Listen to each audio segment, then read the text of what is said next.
Yo soy de la Ciudad de México, nacido en Coajimalpa, pero crecido en Tlalpan. Oye, y me imagino que estás al pendiente de todo lo que ocurre, de todo pues no, todo, hasta un circo en un sector de la política mexicana.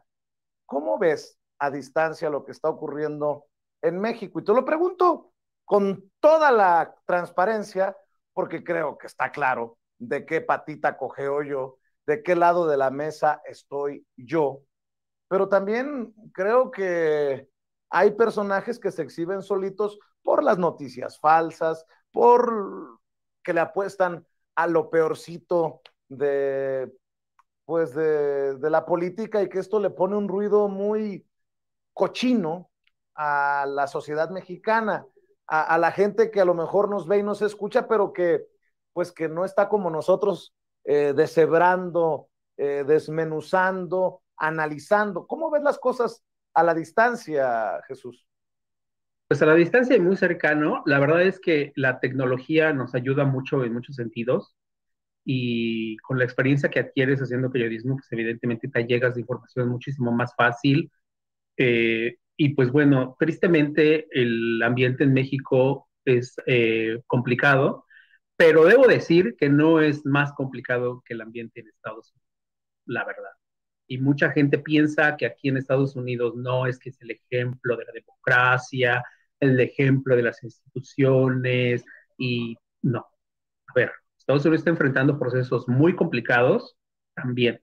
Pero lo que ocurre en México a mí me llama mucho la atención porque yo creo que le ha dañado mucho a México no tener una oposición fuerte, ¿sabes? Porque tiene una oposición escandalosa, pero no una oposición organizada ni fuerte, es decir, que pueda significar un proyecto verdadero de cambio, si es que el cambio que se está realizando en este momento, que está liderando el presidente Andrés Manuel López Obrador, no es el que ellos dicen que la mayoría del pueblo no quiere, porque bueno, siguen enfrascados en esto de que solamente 30 millones votaron, pero hay 120 millones de mexicanos, que no todos los 120 millones podían votar, ¿no? Que hay que recordar eso también. Entonces, esos 30 millones que votaron pues, fueron la mayoría y le dieron al presidente el derecho de gobernar el país. Entonces, esa oposición no ha logrado capitalizar, digamos, esos reclamos que tienen. Y lo único que está haciendo, pues es, yo veo cada uno de los personajes y veo muchos ridículos, lamentablemente, y pues es el nivel de política que está haciendo, pero repito, no es algo distinto. A veces, por ejemplo, sale un personaje como Lili Telles, y yo veo un personaje como Marjorie Taylor Greene, que es que no sé ni a cuál irle, ¿no?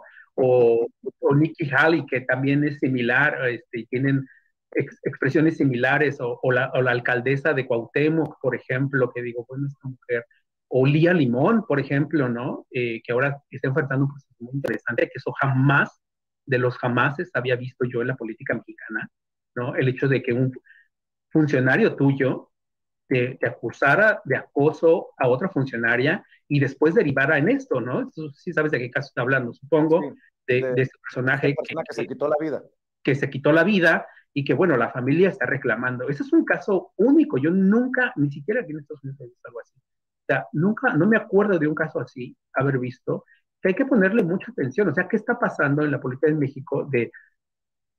No es que en la política se valga todo, es decir, por Dios, hay que tener cierta valía. O sea, yo cubrí mucho de la política, muchos de los personajes que están en Morena estuvieron en PRD, lo sabemos, etcétera, etcétera. Hemos visto cómo ha sido este cambio, digamos, de poderes, pero yo creo que el principal problema en México es eso, las descalificaciones sin fundamento, muy escandalosas y que generan definitivamente muchísima más división que realmente aportar a un proyecto realmente alternativo.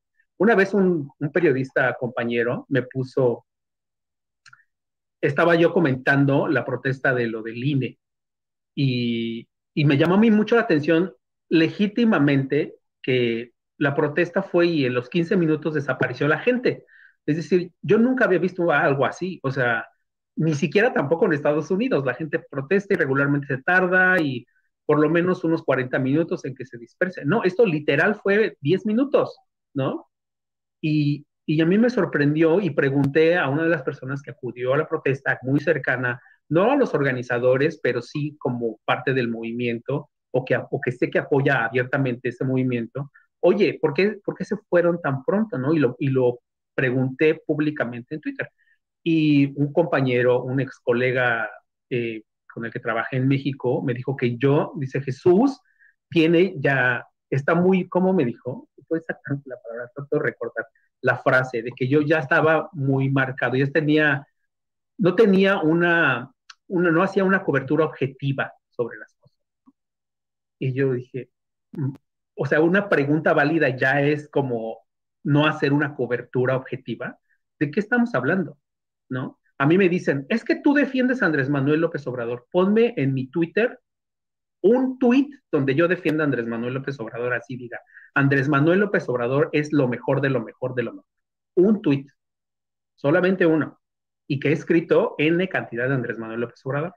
Lo que no me gusta a mí, y eso sí lo pongo mucho sobre la mesa, es que muchos compañeros periodistas sí tienen hay corresponsales aquí en Estados Unidos, todo el tiempo, ¿no? Hablando sobre Andrés Manuel y toda pura crítica, muy enfocada a si notas ese bias. Pero cuando tú escribes algo, te dicen que tú tienes ese bias. O que De estás Dolia Esteves no ya. vas a estar hablando, mi querido Jesús. No es la única, debo decir que aparte ella un día literalmente en Twitter me parafraseó uno de mis tweets, porque aparte eso es cobarde, o sea, parafraseas un tweet, eh, sabes que yo escribí exactamente ese tweet y luego te enojas, te haces la digna, porque la ofendida, ¿no? Cuando realmente tú es la que empezaste el ataque, ¿no? Que aparte ni me conoces personalmente, ni nos conocemos, ¿no?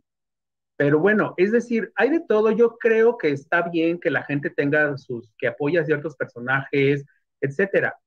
Yo tengo, obviamente, que ver hacia dónde voy haciendo las coberturas, el tipo de cosas que estoy viendo. Por ejemplo, sobre este tema de narcotráfico, mucha gente diría, es que todo lo que dice Andrés Manuel lo estás defendiendo. No, o sea, no, ve lo que estoy escribiendo y ve específicamente lo que estoy haciendo. O sea, la crítica es básicamente sobre los cuestionamientos, sobre cómo se están haciendo los operativos en contra del narcotráfico. ¿Cuál es el programa binacional contra el narcotráfico?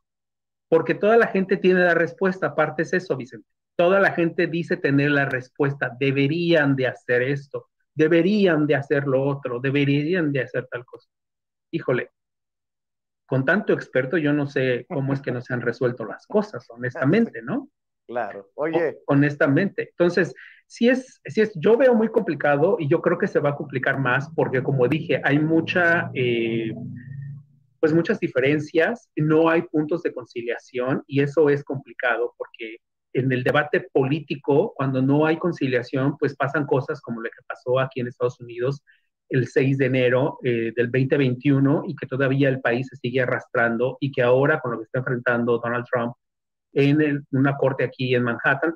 Entonces, obviamente, pues puede pasar. Ahora, es muy importante que los mexicanos estén como con los ojos abiertos para no caer en ese tipo de provocaciones que lleven justamente y deriven en ese tipo de cosas.